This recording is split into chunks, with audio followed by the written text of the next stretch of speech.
You can say it someone from Clubhouse's house. I'm sure they. No one from Clubhouse lives in St. Harry Balzac. Not anymore. I'm not staying at a Jewish man's house. Why are you doxing Harry? No, I knew Harry lived in Tampa, which is St. Pete. No, he doesn't live in St. Pete, but he lives in the general area. I know Harry's ball sacks aren't hairy, by the Yeah, you're not doxing them, Abby, because Harry told me he lived in Florida when I... Oh, no. You're right, though, because David pretty much doxes people, and then he's like, dox? Mm-hmm. Dox? I haven't doxed If you don't shave your ball sack, you're doing your woman a disservice. Actually, if a man shaves his balls, I don't want him. Yeah, I agree. That's gay. That's so feminine. just gotta trim them. Yeah, I agree. Don't even trim it, bitch. Make that. I want to see hair hanging, long strands of hair. I want to get hair in my mouth. Dr. Jasmine Love. Someone clip that. Dr. Jasmine Love, what about clip or unclip?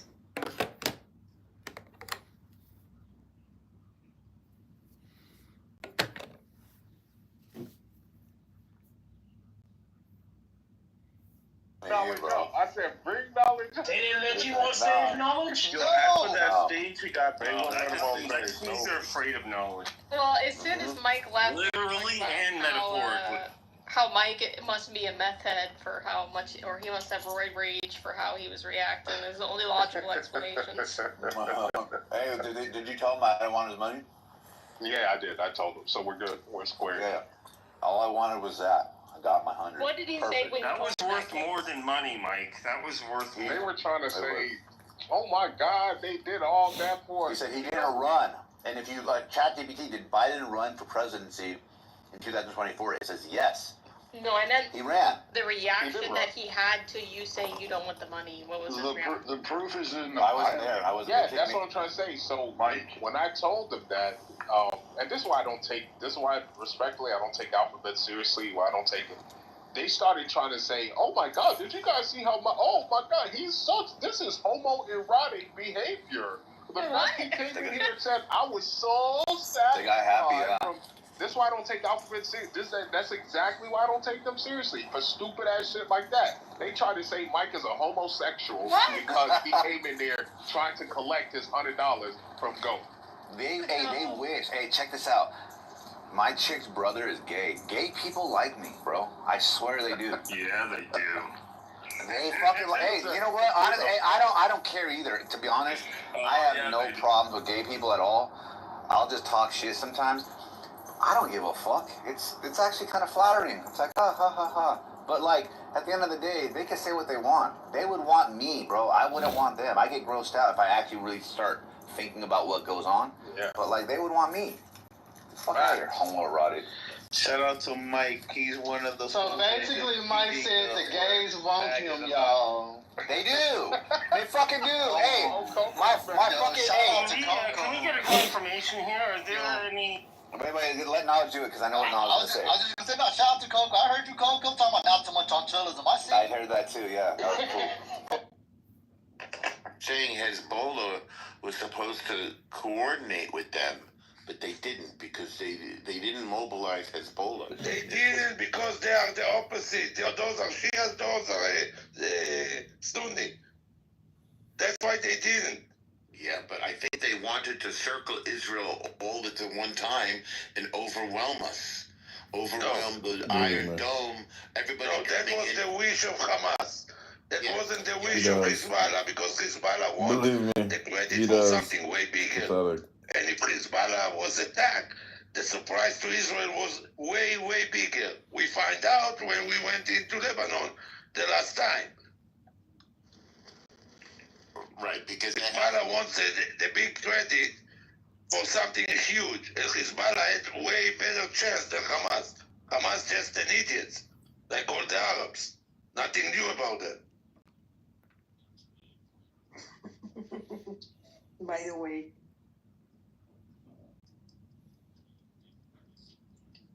Yes.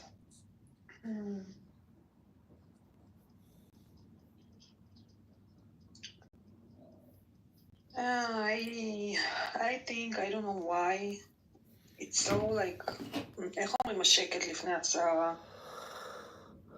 The silence before the storm. Before something's gonna happen. Yes, I think Israel will not be quiet about everything. Something's going on.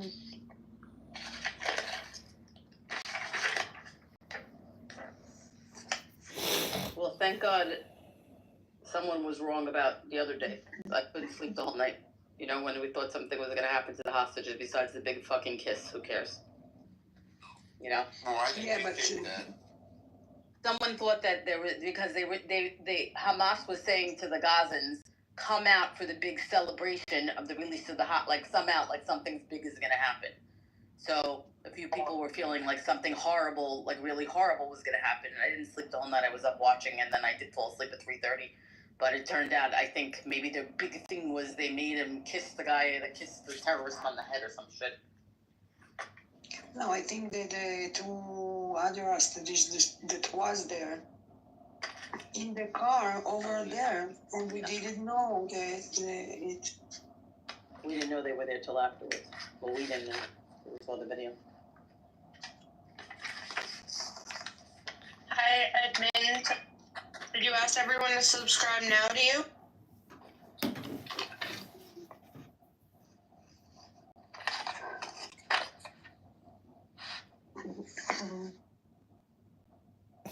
I couldn't get it in. I couldn't put it in the chat fast enough. Whatsoever from the Pope or from the Roman Church to add the filioque clause in the creed. In our creedal tradition, there is no compulsion on the part of Rome to add it into our creed. So there is no need to add the filioque clause into our creed. So the mass which you recite on every Sunday, the Constantinople creed, when you recite, there is no compulsion on the part of Rome. Why is there no compulsion? Yeah, but I will tell you one thing. This is the creedal tradition. So for any Eastern Catholic joining in communion with Rome, there is no compulsion on the part of Rome.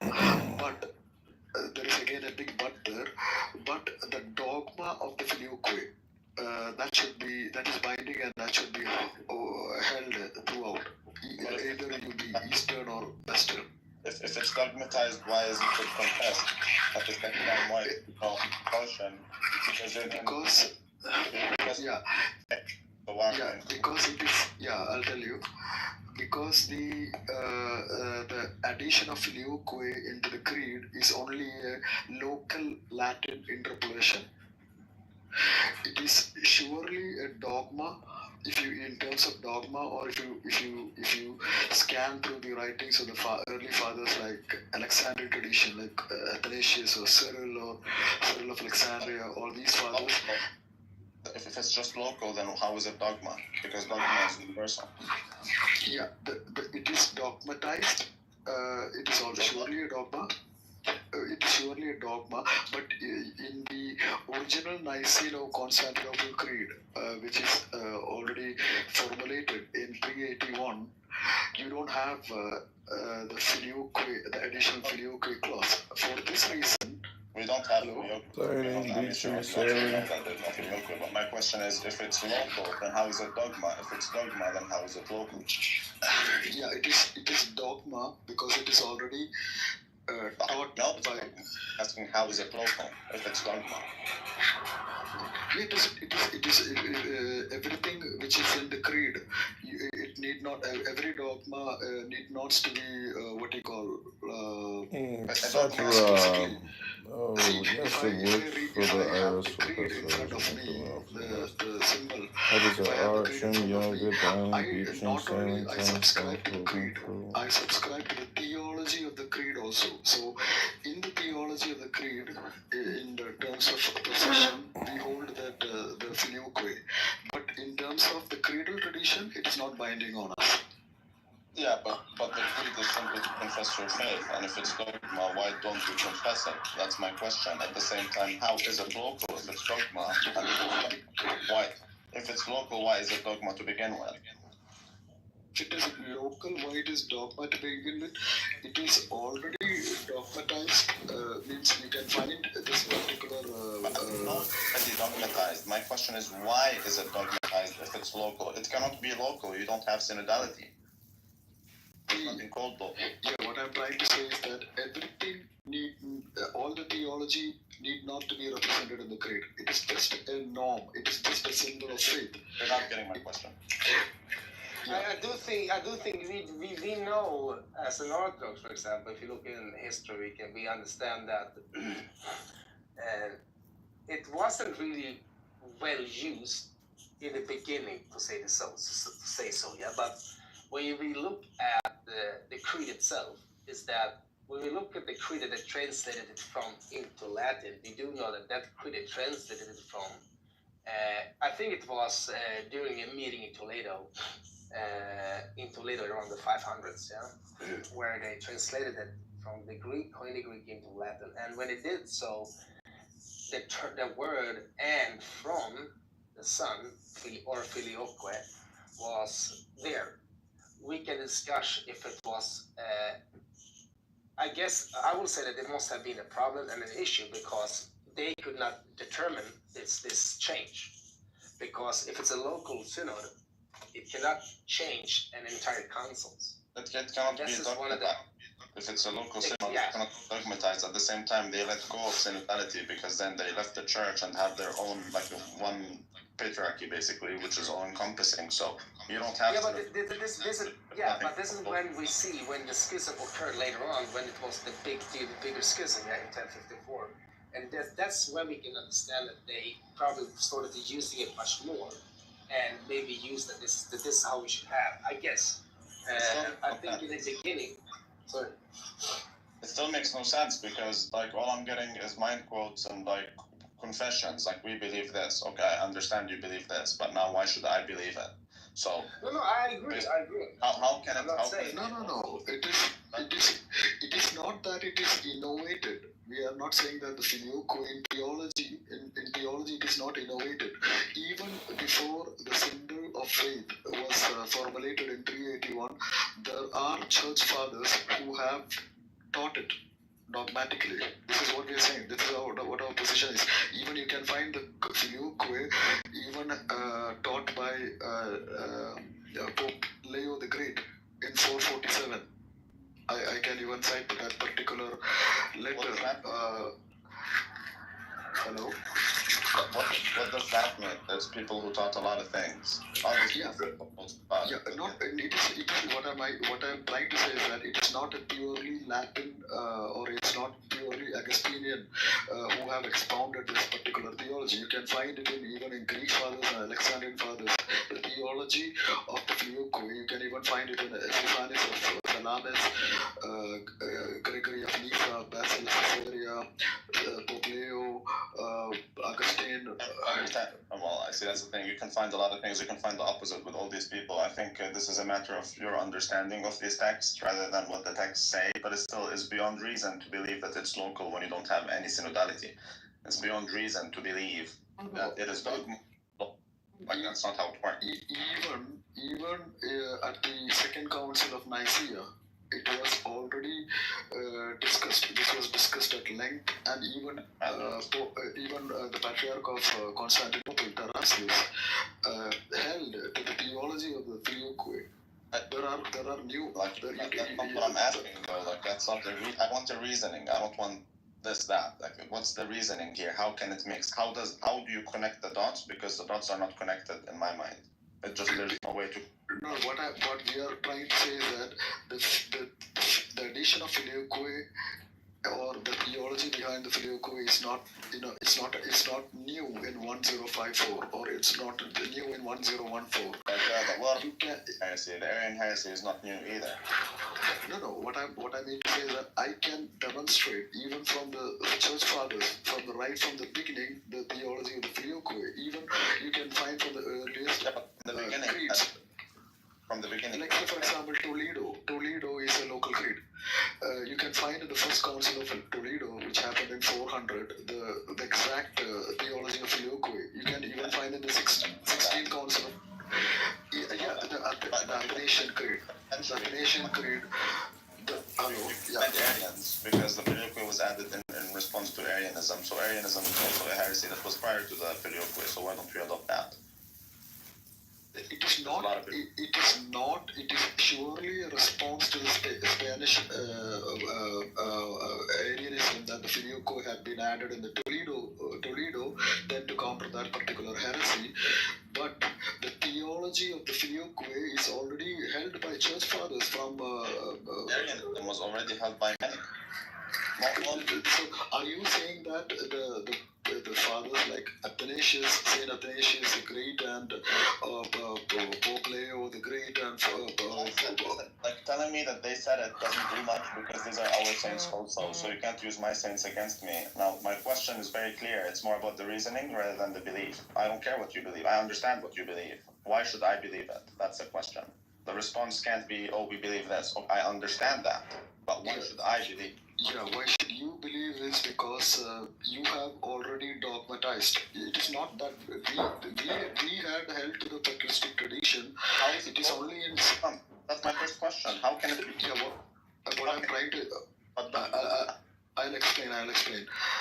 Now in the Synod of Blackernay, after the Second Council of Lyons, when the Eastern Orthodox have come into union with the Catholics, after the Second Synod of Second Council of Lyons, which happened in 1274, in 1285...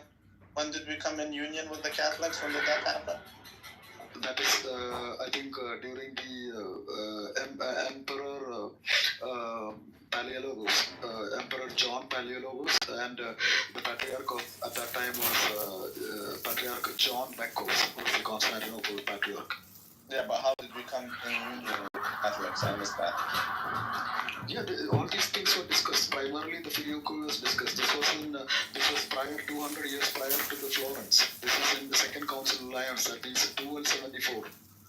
Second Council of Lyons. It is an ecumenical council for the Catholics, but during that particular council. But that's not the ecumenical council for us. Yeah, but I know it was already agreed upon, and then later the decision was reversed because talking about because you don't understand synodality and it's one person. No, it's not that. No, I didn't mean that, Rabbi. What I mean to say is that already the union has been established after the death of the emperor. That's how it works. That is after the death of Emperor John Palaiologos, and his son has taken over, Andronicus Palaiologos. Do you understand that that's not how it works? Do you understand that for it to be ecumenical, it has to have all the Orthodox? You can't have one bishop say yes and then say it's binding. It is not one bishop said yes. The whole church had entered into union for one particular thing. The whole church, if it's not ecumenical. No, what I mean to say is that there was union for some point of time. It is not just one day. It is from 1274 to 1200. It's just impossible to have a dialogue. You're not getting between who? Because as for the Orthodox, that's not ecumenical. You can't have an Orthodox bishop have a union, which is a forgery, by the way, but have a union with you and then say that's the Orthodox have a union with you. Because that is because the emperor had, after the emperor, John Palaiologos, his son had taken over, and after Andronicus Palaiologos had taken over, he sacked the patriarch, John Beckos, and he had appointed a new patriarch, Gregory of Cyprus, Gregory II of Cyprus, and he held a new synod of the Arcs, man. It doesn't matter. Okay, how about this? If you have all the patriarchs actually be in union with the Catholics, one patriarch says no, then it's not binding. Okay, I will tell you one thing, Rabbi. The Acacian Schism, let's talk about the Acacian Schism, was under Emperor Zeno, when he issued the Henoticon. Was there a schism from then to the 519, or when Pope Cornelius had made his decree? What What do you say about that? Is that racism? I don't even know about my contention. My contention is more about how you think. You don't seem to understand the concept of synodality because you don't have it, but we have it. It doesn't matter if one person, whether it be because there's forgeries, as you may know, according to your own church's internal archives. You saying that the Second Council of Lyons, what the Union achieved, the Second Council of Lyon was a forgery? It is a historical fact. I'm not sure if that one specifically is a forgery. That's the other forgery. What about the Council of Florence? Let's say Council of Florence? Let's say it's not a forgery. You're still. I'm starting to think that you're intentionally missing my point here. If one person says, okay, that's not binding, it's not ecumenical. It is ecumenical for you, it is not ecumenical for us. So if it's not ecumenical for us, it doesn't mean anything. You can have a patriarch, you can have 2 patriarchs, 3, 4, 5, 6. Most bishops were Arian. Only 2 bishops were not Arian, if you remember. It doesn't matter. If it's not the entirety of orthodoxy, then it's not ecumenical, then it's not binding, it's not dogma. Period.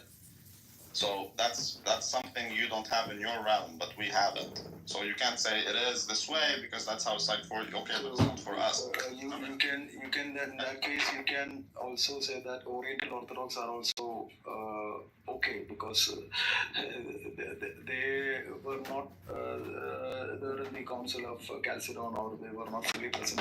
They were not fully represented in the Council of Chalcedon. But it has nothing to do with that. The reason why they were not. Everybody needs to be agreed on. And if one of the patriarchs that were united says no, then that will be dissolved directly. There's a reason why they were not in Chalcedon.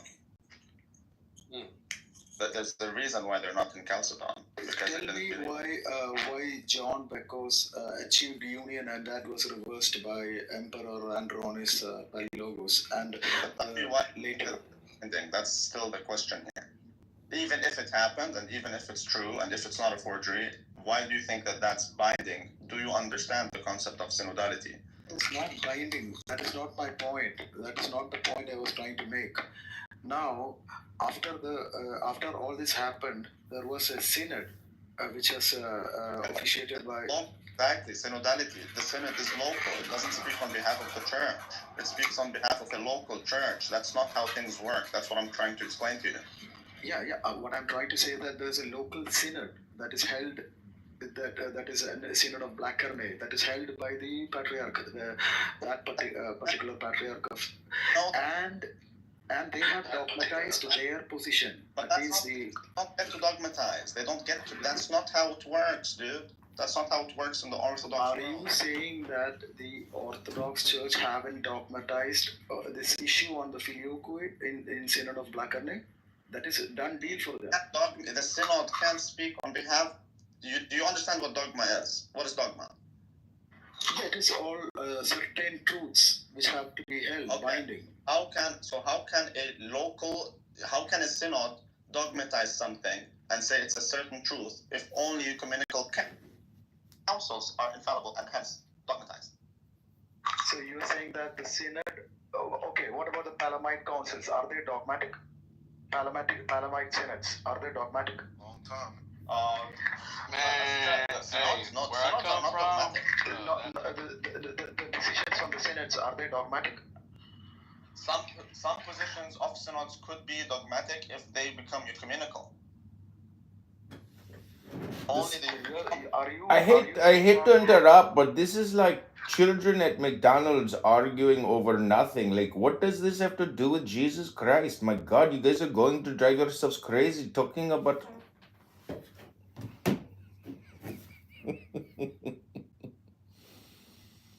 Oh man. Oh no, I have a series. I was looking for my cockroach. Yeah, where's the cockroach? Hold on. The famous one. Just looking for. That's the one that put your name on the map. Did you know that roaches can hold their breath for up to 40 minutes? So the other day I saw a video of a roach riding on the back of a goldfish. Oh, I saw that shit too. I saw that. Did you send that to me? I don't know. I did. I sent that to everybody. I was like, oh my God. Here I am in my next life. Literally. top shelf shit for $175. What do y'all think? It's about For my right. How much top shelf shit for that price is the question. An ounce. An Oh, ounce. that's good. That's amazing. That's a good price. 20, 40, 60. It's gonna be 1, 2, 3, 4. Oh, I need $1 more to make this 175. Wow, that's fucking. Oh man, don't be pulling out change and shit, man. That's so. I am. I will. Be an economist. Say I'm $1 short. Can you cover it? No, I have $1 here. It's rolled up. I used to do cocaine with it, but I'll use it. So It's legit rolled up like a cocaine shot. Like I'm not fucking lying here. That's your lucky dollar, though. Sounds like you've had that for a while, Daryl. Probably at least 17 of these, like rolled up in a fucking drawer somewhere. Stop. So also for that's the ones I keep. My $2 snorts. So we call them a little snort. Oh yeah, when you're really breaking the bank, yeah, you bust out the $2 bills. When you're really breaking the bank, bro. Like yeah, when you're stretching it. Hi, what's this room about? Is this an NA meeting? Yeah. Yeah, like we're not available to fucking hear from you or your needs. Exactly. I am complete. I'm dumping in here. I'm coming for you. Do you see me? I'm the roach you don't want to know. I'm the one that's gonna be in your fish tank riding your goldfish, sir. Yeah. I It think, sounds almost like sexual. I think I had a girlfriend like that once. So people out there try to work out how would that work? You can eat everything and sleep anywhere. Shh, Viv, you want to see the video? Yeah, send me the video so he knows what you're talking about. God. Because he's a little lost. Because these cockroaches here, they be fucking flying, swimming, they're in space. You have cockroaches the size of fucking rats, and your rats are the size of fucking cats. It's fucking. And our cats are the size of fucking dogs, and the dogs are the size of humans. It's fucking crazy out here. The dogs belong in the zoo. Fucking The belongs, you trying, I hear you. The dogs belong in the zoo. Fuck out of here. If your dogs are barking ping pong. What do you think about this analogy that the green bean moderators are spiders? They cast a web of despair, and anybody who gets trapped in their web is a fly. I think you care too much. Are you feeling disparaged? Anyway, in the chat, I did with the whole class the rodeo of the roach. He's a sea clown. I'm here for it. Now subscribe. That roach reminds me of Joe's apartment, the movie. That's the guy that records us and like puts it on his YouTube and stuff. Captain, go look in the chat and look at the video. Watch the video. You won't regret it. It's like National Geographic up in the projects.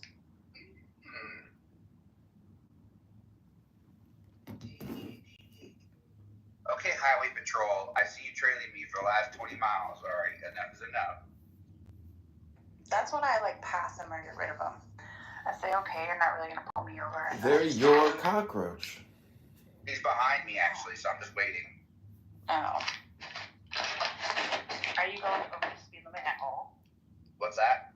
No, I'm doing the speed limit. Yeah, I'm doing the speed limit. But oh, so at that point, when I want to get away from them, I will actually break the speed limit by 3 to 4 miles per hour. Gonna work out great. Yeah, I mean that's what I'm thinking, like the whatever the TRT thing. Yeah. Yeah, TRT doses. yeah, the saying is 5 you're fine. If you don't have kids, then it's fine. You stay on it. What is the TRT doses? Like, what's the difference between that and really wanting to get big muscles and stuff? Yeah, that's where the gym doctors of the gym come out with the different they have various ways, some of which are pretty dangerous, like the oral route. They say they don't have quotas, but I know they do because Anabolin V, this oral testosterone that go through your liver mess you up that way, but it causes a dynamic boost. Yep. The pocket one. Equipose is like a horse steroid. Doesn't even the horses. These guys will happily inject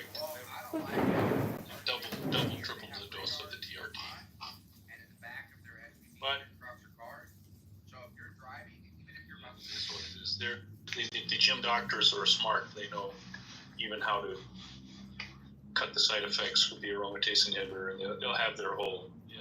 These fellows think their shit doesn't stink, that they're onto a perfect regimen, and they end up bulked up. They end up yelling at their wife, getting into fights all over the town because they're roided out and having these mental issues from high testosterone, which are serious, by the way.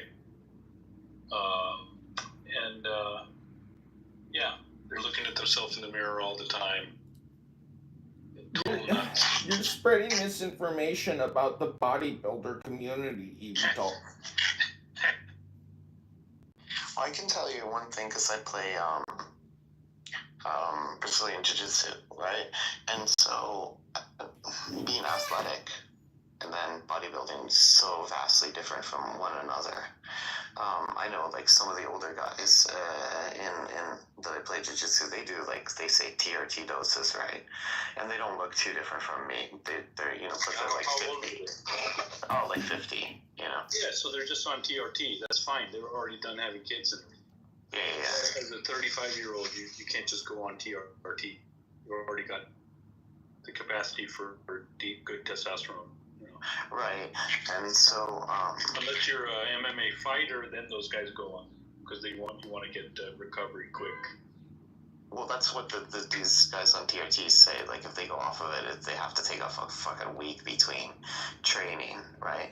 But these guys probably blew out their nuts earlier in their life doing steroids, by the way. Most of them. Yeah. Maybe. The point that I was trying to make is that just having large muscles and like locking yourself into machines, like doing a bodybuilding routine, is so bad for athletic performance. It's good if you want to go and do like low reps with like, would you say like basic like full body movements just to get stronger, like your overall body stronger. But if you're spending years sitting in machines and doing very specific slow bodybuilder movements, that does not transfer to sports whatsoever.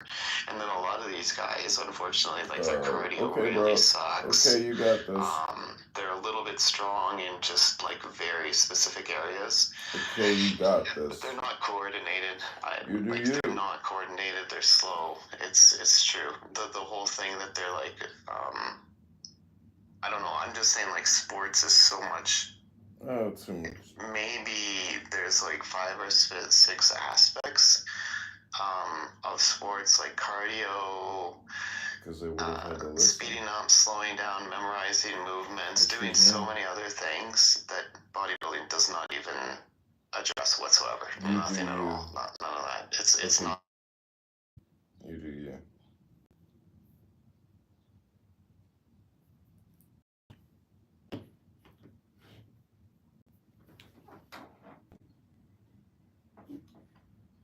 Anyway, sorry for talking too long. You know Ronnie Coleman, that huge bodybuilder? I saw him on YouTube, and he's got the nicest, sweetest, most like childish demeanor, and his belly button is protruding, and everything on his. Sakamoto was just talking about this cat on his 12, 13 health problems, and some of the bodybuilders like Schwarzenegger have had very little. He had some sort of congenital valve problem from a kid, but. Yeah, I was telling him, I bet Schwarzenegger's had his knees scoped so many times, probably has his knees replaced, and he just never told anybody. Most of these guys go for knee replacement, heart condition, or heart attack, but... What's the knee replacement from, like calcium withdrawal? Probably like banging out 500-pound, 600-pound squats all over the place, and you know what I mean? And I don't know. But yeah, they multiple reps of unnatural amounts. But the CrossFit guys get that too. Jumping all over the place onto the concrete, they get it. And the runners get it too, the pure runners. It's just crazy because you swell up so much that when you stop all the hormone and all the intense workouts, and 30 years later, it's like you look at that Coleman body and you're like, damn, he looks like he got deflated. And it's a bad look. Schwarzenegger too kind of has that look, but it's just crazy how you can cause the body such incredible growth and ultimately it rescinds back to its mean or average.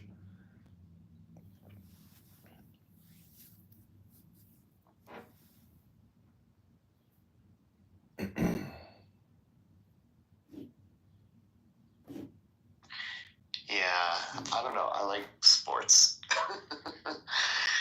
When I was like a teenager in my 20s, I tried to make big muscles and stuff like that, but I care more about like sports.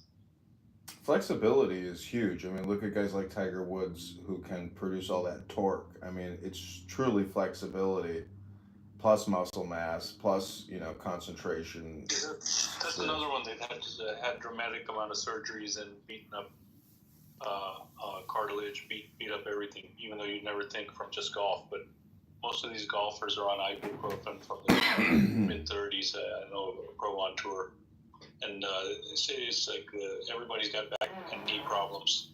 It's the multiple reps of unnatural reps. I went to this college alumni event, and there was this older gentleman who was a retired Army colonel, and he was in tip-top shape, and he was probably in his like late 60s. And I said, "Sir, can I ask you some advice? Like, how have you managed to stay in such incredible shape?" And he said, "Yoga." He said, "Yoga is the best way to spend your time." He's like, and I do it every day, and it's just like, yeah, I understand, because what you're doing is you're doing so many variables of movement that you never do otherwise. So you're truly working like the full body. In a non-egregious manner. No, crazy weights. I mean, it's all flexibility. Swimming's good, and I think for us in North America, just as a culture, like you see a lot of dudes that are like, they walk around with their elbows wide out and chip on their shoulder, whole macho culture. And, they might be able to lift a lot of weight, but they're fat as fuck and they got horrendous cardio. So I think just as a culture, we need, like, people to run. I know it's bad for the knees. But, I mean, generally, you can have bad knees. If you have bad knees and you have a really good heart, it's better. Well, what's better, walking for an hour at a high interval, or just mixing it up altogether, I suppose? I think mixing everything up, but as far as I understand, like zone 2 long term, which means like fast paced walking or very, very slow light jogging that you could still chat with your buddy.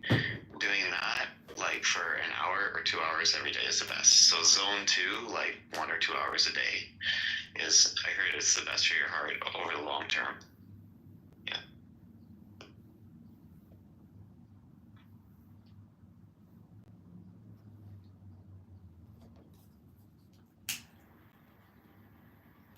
Like most Olympians usually train at like 20-30% of their maximum effort, like daily.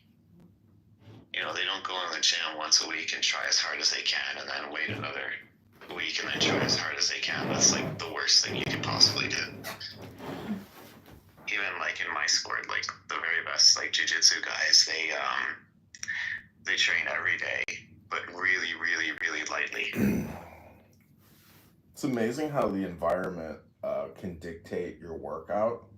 And when you have a new environment and you're like, and you are doing new things, you're just like, holy shit, like I have a total routine that I couldn't break because I'm like going to the same gym every day. So now I'm going to a new gym. I'm like, holy shit, it's like totally new environment, different.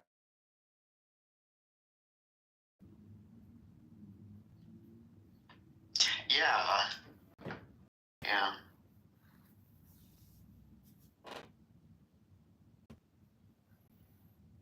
I've heard like wind sprints are real good, mixing that interval in, if you're just like a regular average walker, average jogger, but like doing, half track wind sprints is like, it's not too hard on the heart and like you're getting close to peaking, but it's needed.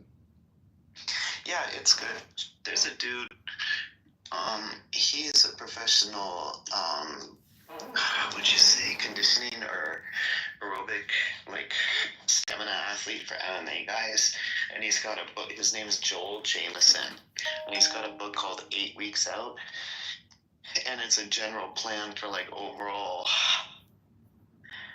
like just very good conditioning for like everybody. But the main thing he says is like over years and years is like doing this zone 2 very light cardio every day for quite a while. He suggests like, I don't know, he says like 3 times a week, an hour and a half in zone 2. Mind virus. Yeah. I've got a business proposition for you. We come out with a new fragrance called Adrian Dittman, and we push it on X, and it'll be like a parody meme, and we'll say inspired by Musk.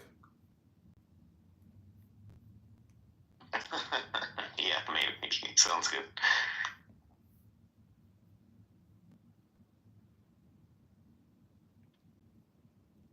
I come to rush the stage. Power rush. Anthony, aka Alan, are you autistic, Anthony? No.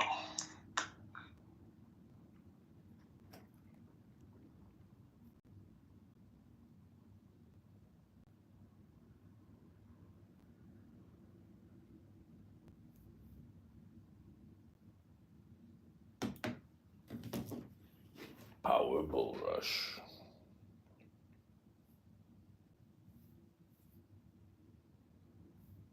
I've been there. But you've never been to West Palm Beach. Hey, Zach. No. Wisdom. Hello. Hello, mod me, please. Of course. What you doing? Nothing, just chilling.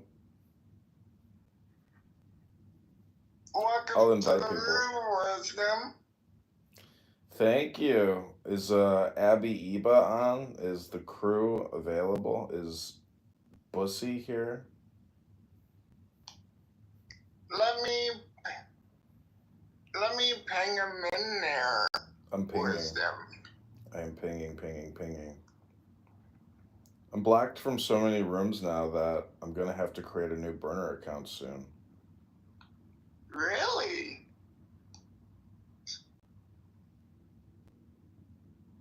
Look at V's Can photo. you ping him in here, Wisdom?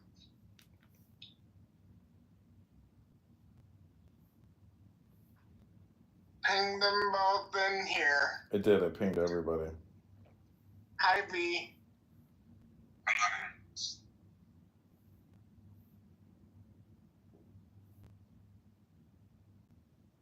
I said hi, V. I said hello.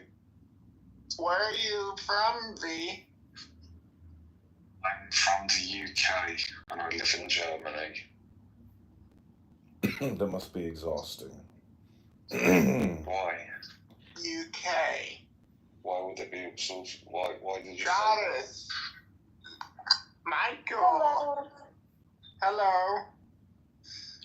Can we just hear V out for a moment? Sure.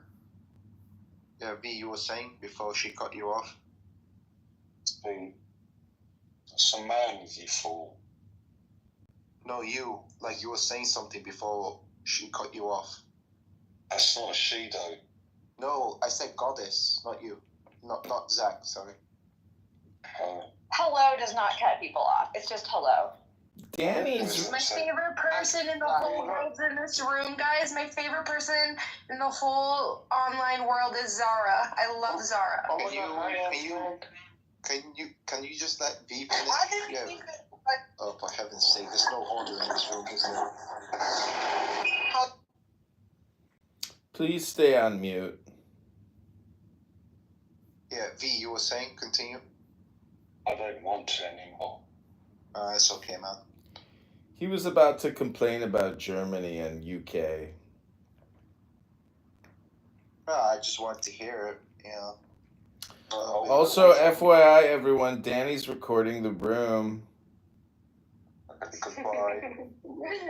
No, I'm not. Yes, you are. Oh, Well, crap, you left. Oh, I'm sorry I became an assassin of you. I didn't mean to be your number one assassin. I just don't know what's going on and I feel uncomfortable. I don't know what's going on. like, V, can you explain to us, like, what wisdom was trying to say about you trying to think things out? No, I just said, he said it would be exhausting, and I said, why? I said, Well, I want to hear it, if you don't mind. I want to hear it. no, it's not me, it's wisdom that needs to add on to what he said. Okay. Yeah, I was being facetious. And V, where are you from, if you mind me asking? Germany. But you originally British, but you moved to Germany, correct? Yes. So did you leave the UK because of too much immigration? Yes. I thought so. I feel your pain. So you left your country because of immigrants, and you became an immigrant in another country? Yeah. But technically no, because he's a Caucasian, so he can go to any European nation he pleases. That's racist. Racist! That's the way it is, though, man. Come on. Why are we acting like it's not that way? When has patriotism turned into racism? It baffles. Exactly. No, it's just that you guys, like, y'all white folks get a lot of, Please, no referring to white people. That's racist, too. Okay, what about people of color? I agree. No, we are just People people. without color, I don't have any Wait, color at all. Let Cauliflower finish. Go ahead, Can we say Cauliflower. Caucasian? Can we say Caucasians? Just say. I just said that. Just say people. Not everybody is from the Caucasus Mountain. Okay. Well, how am I supposed to classify this? Okay, so I come from Nibiru. I come from Nibiru, That and we're like fair-skinned and dark-skinned. I mean, there's fair-skinned and dark-skinned, and then that does not alienate children from mixed interracial families. You know, we have people who are from so-called black mother and white father, and then what are they, gray? Yeah. I'll put it this way. I identify as Chanel color 22 beige rose. Danny, let Cauliflower finish. Hell yeah. I'm just gonna put it this way. I'm just gonna say that some folks, because of the way that they look, get special privileges. That's all. I do. Not necessarily. Listen, I'll go wherever I please. Yeah, she gets special pretty girl privilege. I think if we do not allow the women who are melanated to speak, we all get beat down by everyone because we look like we have more privilege for some reason. Yet, ironically, the woman of color has more privilege. Oh no, did I say that? Cauliflower. No, I go and answer to what you said. So basically, you said, "Oh my goodness." Wait a minute.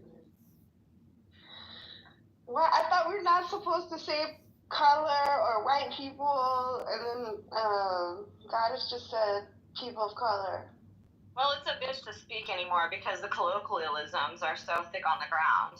So a person who has higher levels of melanin than another person, I mean, it doesn't fucking, like, it's such nonsense when you try to get into it. We're all being so stupid, I think. No, it's not stupid. I think it's just the billionaires who are robbing us all. I agree. Do y'all get tans? Yeah, I only burn. I don't have the privilege to be able to tan. I tan. I'm brown. I tan. So you turn like red. You turn red. Yeah, my skin gets damaged and it peels off and it hurts. Oh, guys, yeah. That's how it is with some folks. So is it racist? Is it racist to? So are you saying that because I'm black, I can't go to any country? Are you saying Sarah, that? hold on. No one cares. No, nobody said that. Oh my God, man.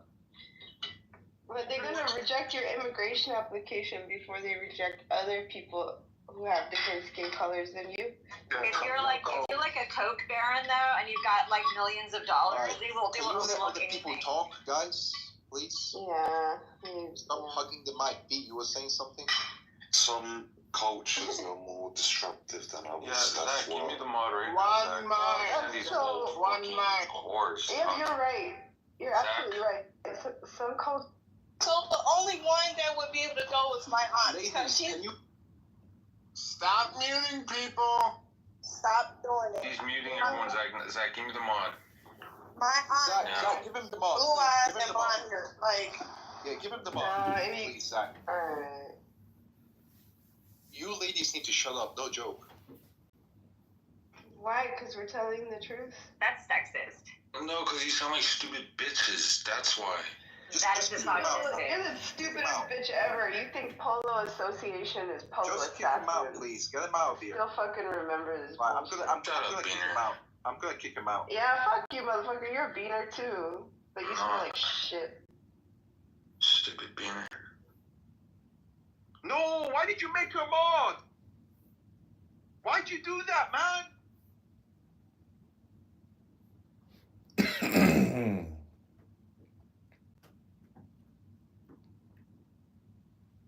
Where's Danny going? No, why did Kaka? Tell me. What the heck? Where did you kick I out? own this ring now. Okay, now make me a moderator. I am the Overlord. Alright. All hail V. All hail V. Forgot pizza. Right, Zara, you need to shut up or you're going down the stage. I had enough. All hail V. Right, so V, can I hear in depth? Give Zach back his mod badge. Can you be quiet, please, so I can talk to V for a moment? Fucking hell. So, V, Create a new room, Zach. can you be quiet? Mod wisdom, please. Alright, can everybody be quiet, please? Alright. Now listen, V, how is immigration like in Germany today? Is it worse or? It's worse in most regions, but if you live in a town, it's basically just no immigration at all. Yeah, just Caucasians, right? Yes. Good. Like I said, man, I feel your pain. I'm from Denmark originally, and I've been to England before in Sheffield, the worst place ever. All I saw was Somalis and Roma gypsies and Africans. It was awful, man. It was awful. Islam everywhere. It was awful. So I feel It's technically the Jews that are letting in the immigrants into white nations that want to destroy Europe and switch the powerhouse to Israel. Is it all the Jews or is it like a couple Jews? Like who are these Jews? It's majority of the Jews. The majority, so like 51% of the Jews? More They kicked me. That's the point I'm trying to make. And by the way, from outsiders looking in, when in 2008, Ukraine sets on a mission to investigate joining NATO, it is what it is. And no matter the mansplaining that happens between the two of you, the rest of us are looking at it and going, I don't care what you fucking say. They started this. There was a referendum. And I don't really believe that either Putin or Zelensky give a shit at the end of the day about what the people think. They both look like thugs from over here. And nobody looks like the good guy. I'm sorry. They don't look like the good guy. And you're asking us to pick a side. It's like shit sandwich A or shit sandwich B, and we'd like you to keep funding it. 100%. That's what it looks like.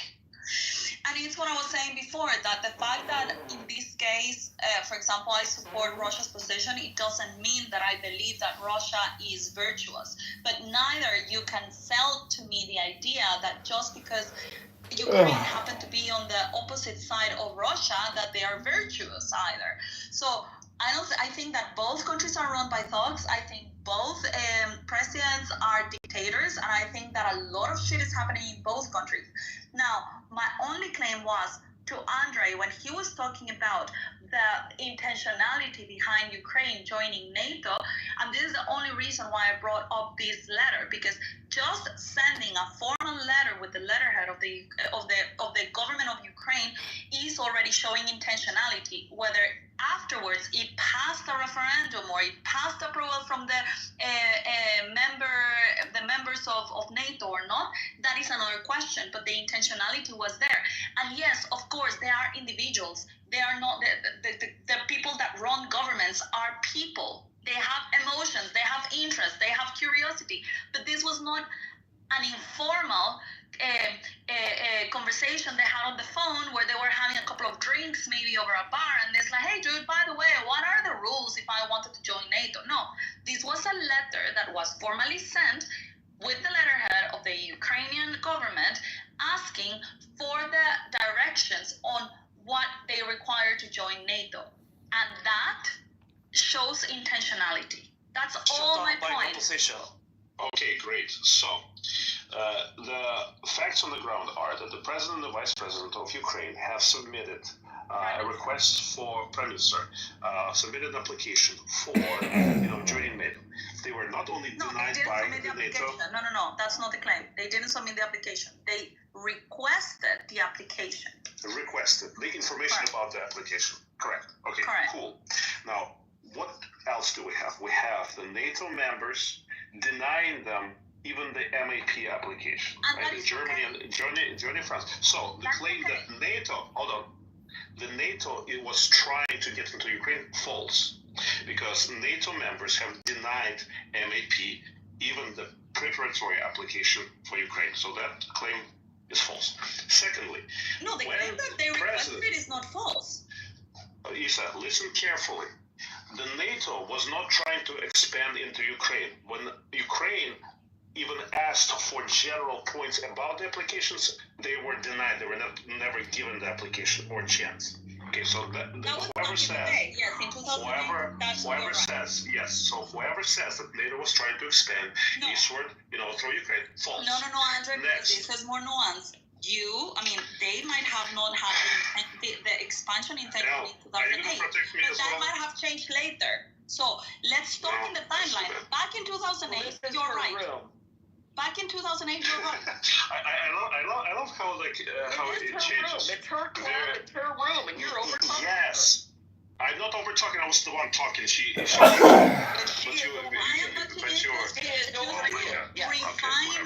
Just to refine our alignment, because we are aligned in what you're saying in 2008, but you want to expand the 2008 claim to all the way to 2022. No, there is a lot of nuance. No, that's not what I was doing either. So you're misrepresenting my position once again. So NATO never had an intent of expanding into Ukraine because they denied them even the MAP. Yeah, you're lying. You don't know what you're talking about. So they were not trying. Okay, next. Once the referendum in Ukraine was conducted. You want me to go ahead? Yeah, you're wrong. What? False. You're wrong. No, I'm correct. You made this statement. Wanted to expand. Into Ukraine. Prior to 2014. Okay, yes, it did change, but we're talking about the past because you making this whole claim contingent on the fact that Ukraine was the target of NATO the whole time. False. No, it was not. I didn't make that claim. You are making the claim. No, that's one of the claims that you were making, that NATO was trying to get Ukraine to join it. That's false. No, it was not. Oh my God, Andre, there are different things here. My claim was. First, there was intentionality of Ukraine. Okay, it didn't go through.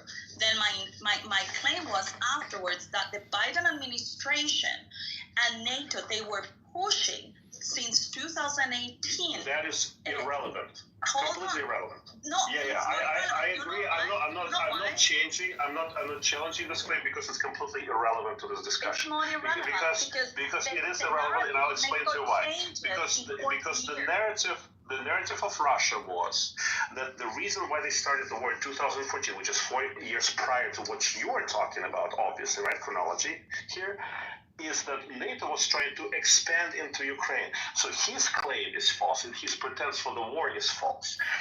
Secondly, the second part of the claim is he's bad at communication. they went, Yushchenko and Timoshenko went to the population of the Ukraine and conducted a referendum of whether the country, the actual country of whom they are servants, wanted to join NATO. They got only 30% support, which meant the country did not want to join NATO, had no intention of doing so, until the 2014 aggression, after which the public opinion changed drastically. That is the narrative. Are you denying any point of that narrative? Well, what I would say, it's not that denying the point of the narrative. What I'm gonna say is that the whole Donbass conflict and Crimea, that was caused by different reasons. It didn't necessarily have to do with NATO, but it had to do with the fact that, well, all our disputes on territory, and some violations from Ukraine towards their own people, and there were some abuse, and also Ukraine violated some Minsk agreements and blah, blah, blah. And so it was more nuanced than just NATO. Now, if we're going to stick to NATO, I'm just sticking to the narrative, because the whole NATO thing wasn't, let's say, the core of the conflict until 2022. And this is the reason why I'm saying that we need to talk in a timeline, because the position of NATO in 2008, you are right, they were not looking for expansion, but that changed over the years.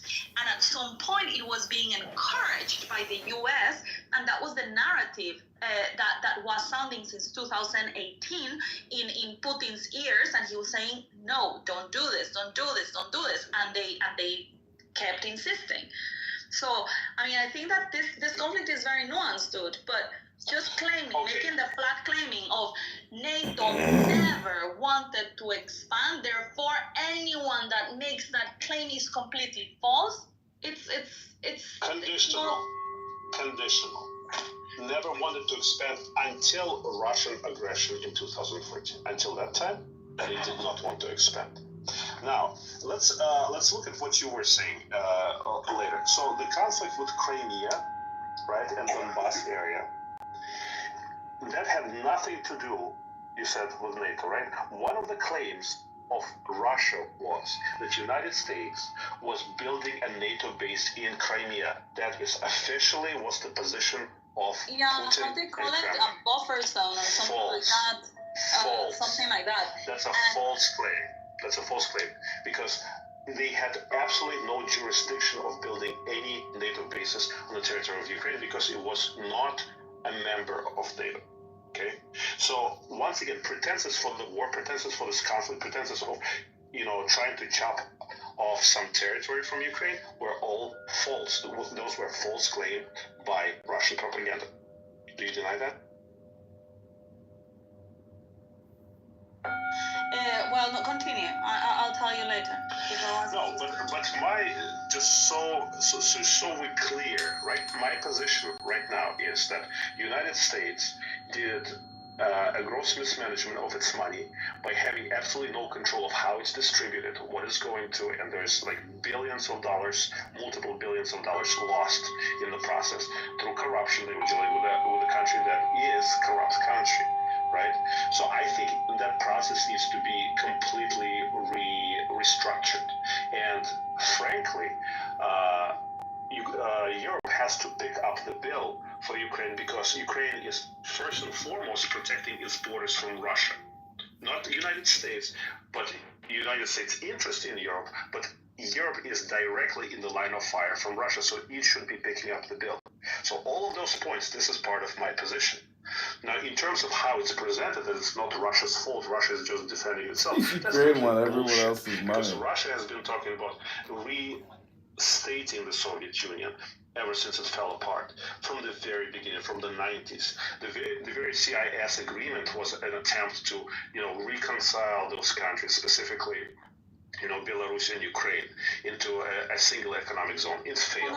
It's failed. 1 second. It's So this is again you assuming you know the deepest desires in Putin's heart, and this is very difficult for anyone That's his to words. present any His evidence. words.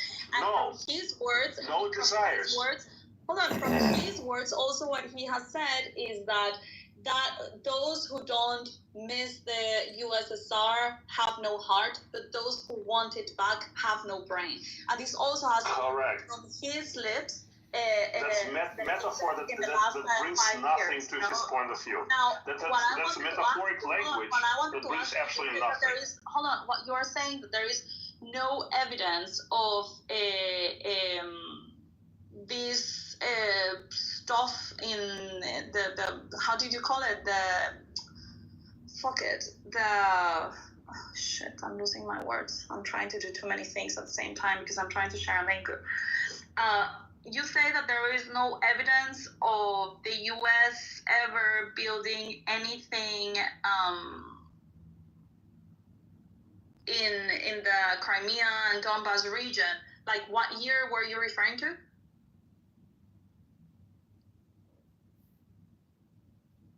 Hello? Hello, I think you exhausted him. Yeah, it seems like it. When did the United States try to build something in Crimea? I don't get it. Yeah, but he said that NATO was not looking to expand, on that there was no evidence of any of these happening, and that these were false accusations of Putin. He said that.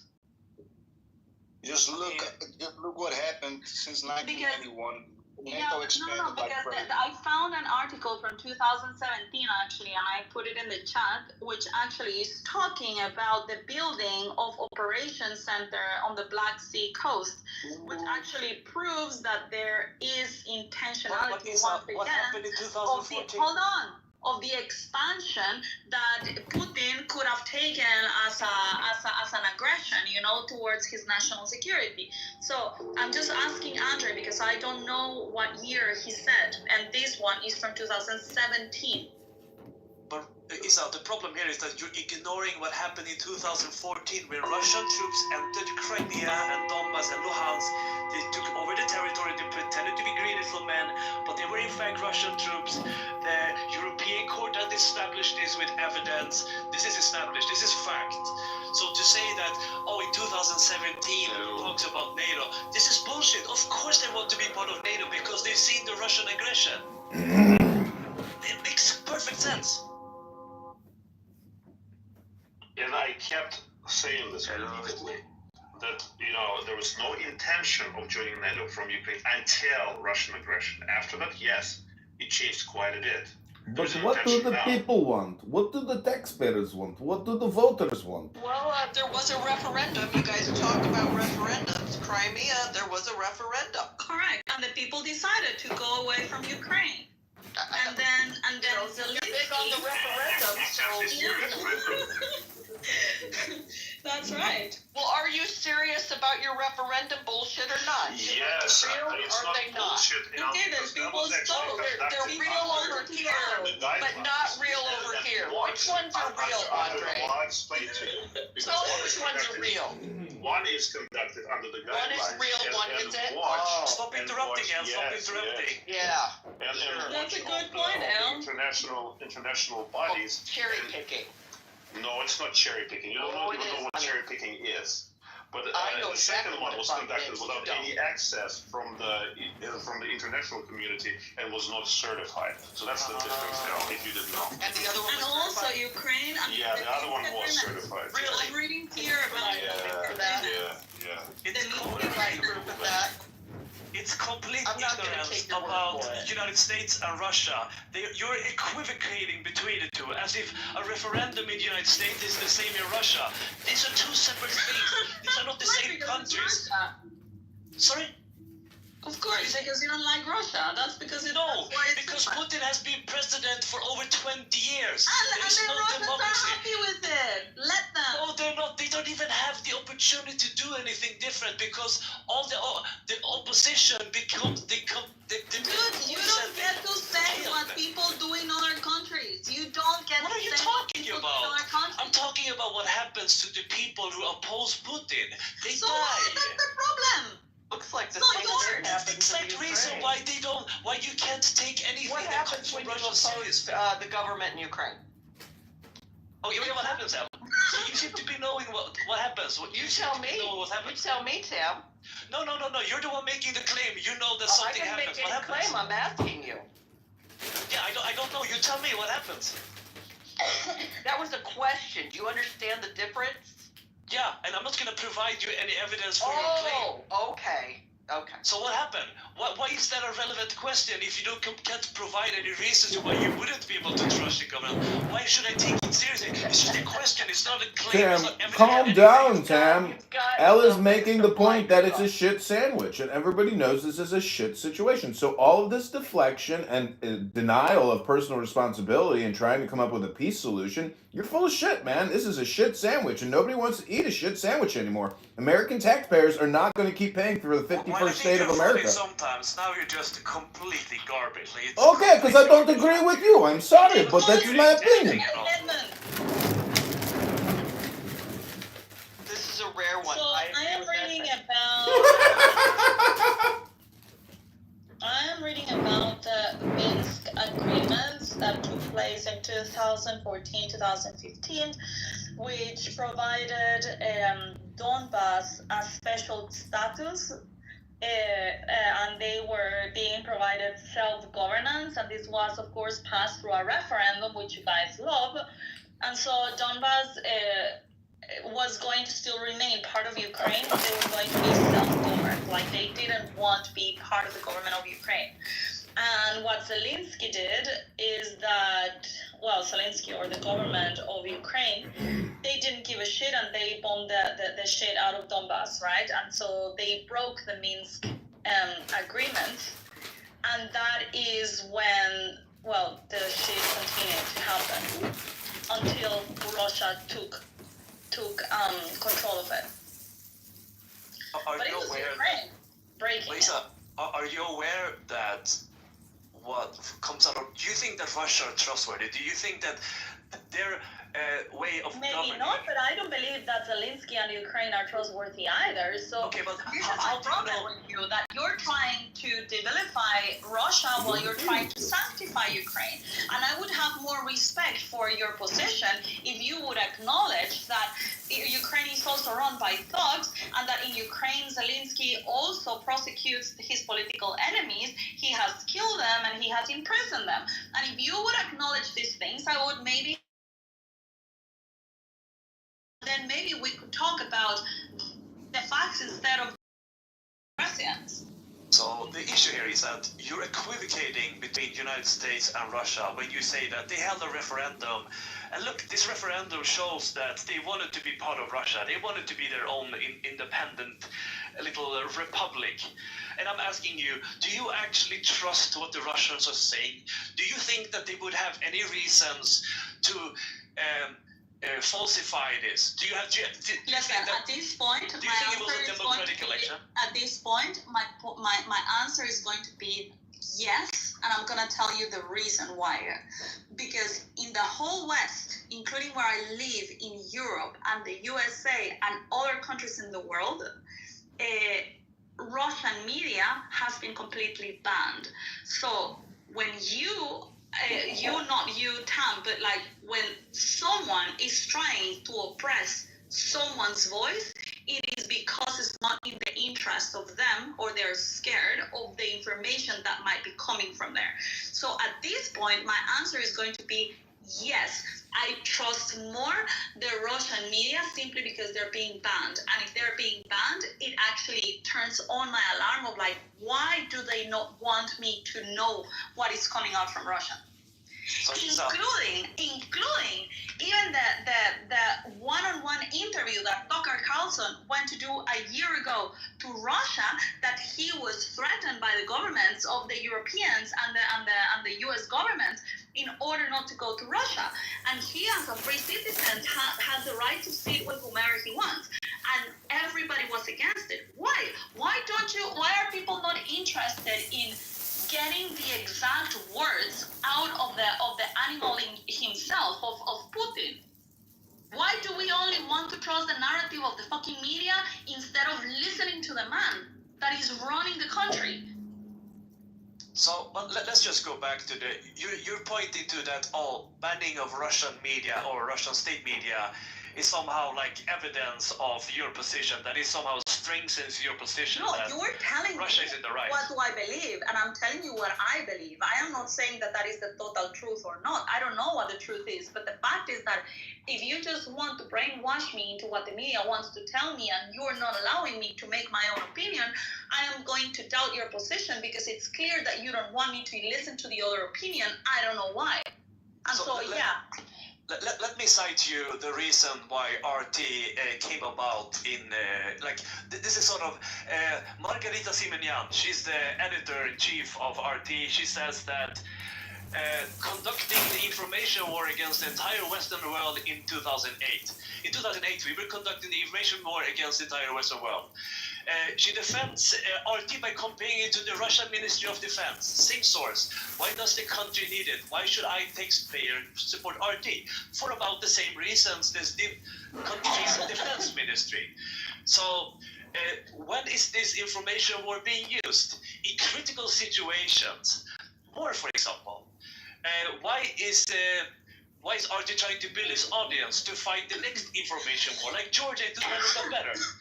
The defense ministry can't start training soldiers when the war already started. If we don't have an audience today, tomorrow, the next day, it'll be 2008 all over again, when they lost the information war.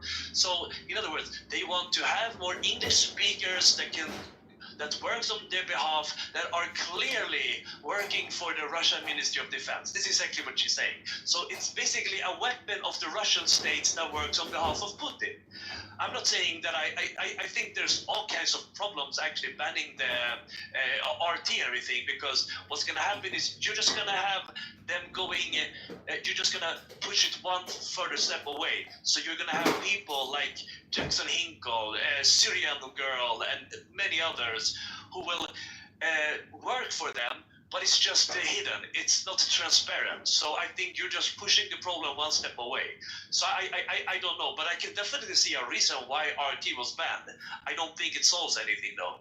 Of course you see a reason why AT was banned. I mean, you are scared of Did you just listen to what I said? Yes, I heard what you say, but of course I can understand your point, because you are scared of misinformation and disinformation and hate speech. I mean, earlier when we started this room and I was asking you about the German elections, and you said, oh, thank God the AfD didn't stand there because they are like Nazis and whatever, and they're not Nazis. All they're asking is for individual rights and freedom of speech and individual rights. No, but well, I don't know the exact quotes, and I have no evidence.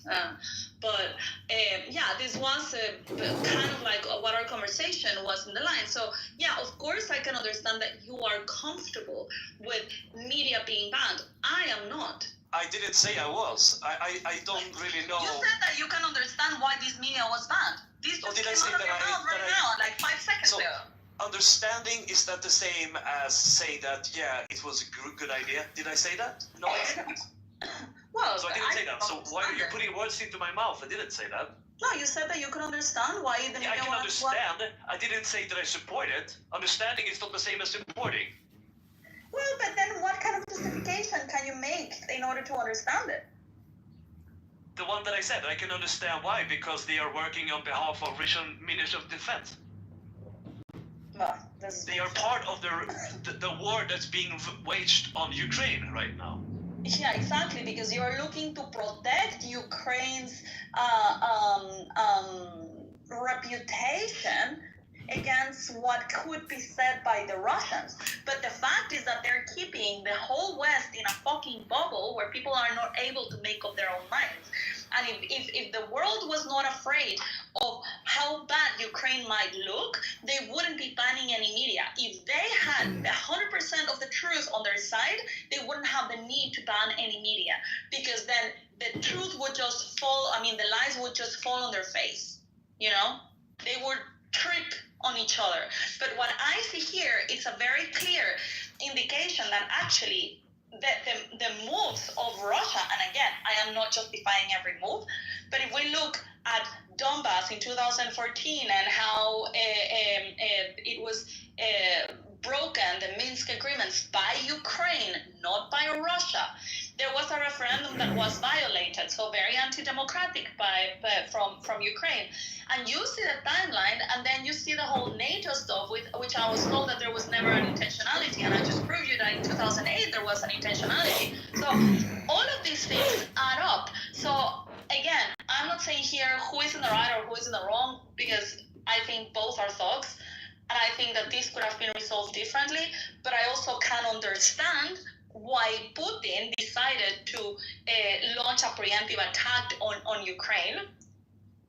And so I guess that what I'm saying here is that I see one of the sides trying to be overly authoritarian with the argument and is not willing under any circumstances of considering the other side.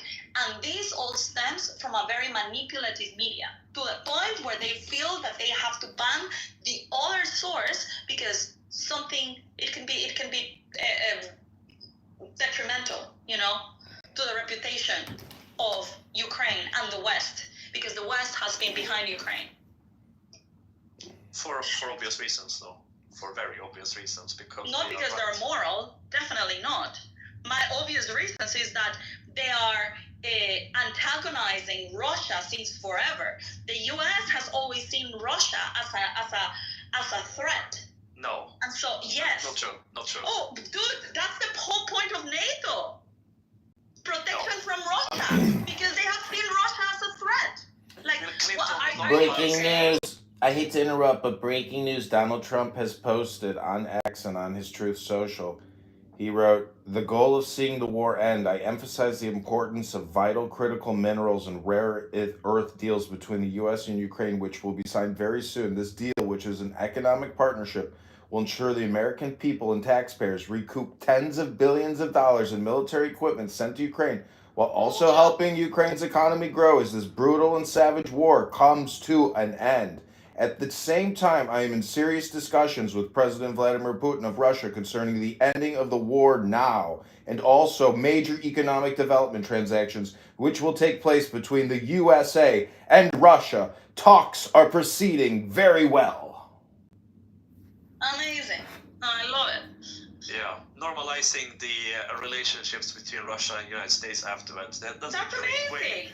It's a great way to make every single European nation never trust the United States again. You're just destroying... Oh, we want war forever. We want genocide. I mean, Tim, we want peace. Taxpayers want to stop footing the bill. If that deal happens, the United States is an enemy. I consider the United States an enemy if that deal happens. Is not about just pay us back and get the fuck out.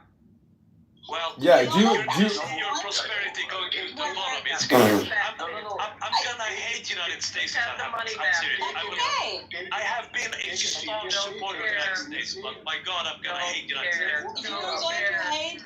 You're going to hate a country that stands for individual rights. And honestly, at this point, I think it's completely irrelevant how Europe feels about the US.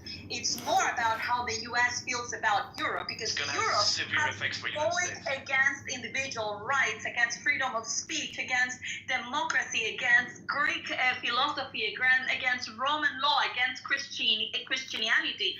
So why exactly would the US see Europe as a friend? Fuck Europe, and I am in Europe, and I think that the US should take a very strong stance about Europe. You cannot be allies with someone that is trying to fuck you in the ass all the time. Imagine being arrested in the United States over a meme. I mean, let's talk about democracy, shall we?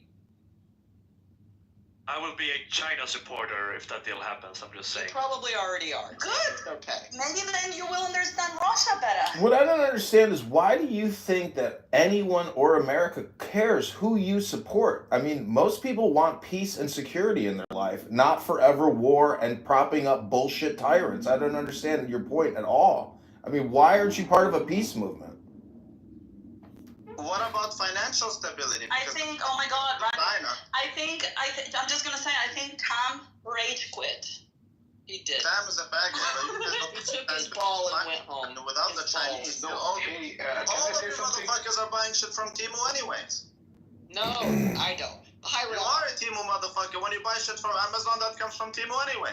That's true. I see, but I don't even care. I don't really care. Exactly. I don't care, but I don't want to pay for forever. Motherfucker, even all your butt plugs come from China. I do like those. But they come from China. Elon Musk posted 17 hours ago, we are on the event horizon of the singularity. Do you think he's talking about like sentient AI? No. Well, didn't he also post it's time to go and refer to Mars? No, I wouldn't say sentient, but that's what he's talking about. AI, yeah. China and all the financial stability. Yeah. We weren't talking about China. What was having a Chinese flag? Oh, he just went on a retard rant. Yeah, he rage quit and he said that if Trump basically doesn't allow Ukraine to win and supports Russia mainly if he normalizes Russia, he's gonna hate the US for the rest of his life and he's gonna support China and then You do know that Tam's retarded. What I don't understand about, Andre and Tam's position, if you're super pro, Ukraine and fighting Russia, they really literally want to deconstruct Russia and take over Russia. It's like either it's kill or be killed. I understand their position, but I don't see Ukraine essentially being taken over by Russia, but they want to take over Russia. I mean, it's the same thing as Israel and Palestine and the people on this app with the Israel-Palestine debate. It's the exact same fucking conversation. they are accusing Russia of what they actually want to do. Actually, Exactly. what that guy said, he should be taken seriously. There is a constituency within the United States as well, and this extreme pro-Ukrainian kind of a segment who take it to the extreme. Remember that guy who was caught near Mar-a-Lago? What was his intention? He was upset over Yeah.